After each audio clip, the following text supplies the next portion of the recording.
Wait, you're like really well stocked in here. Is this tofu? It is tofu. We've got onion and garlic we can use. Hang on, this is a great idea. Have you guys ever made Frito pie? Do we have to hydrate those? No. We're just gonna use up what you have. Colorado. Colorado.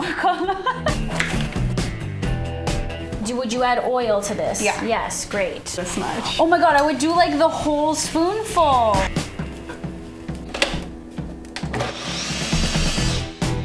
I think, yeah, well, you're gonna have leftovers, so you can try it as a soup version too. But I think let's pour this over top. Does it taste like what we're calling it? Does it taste like?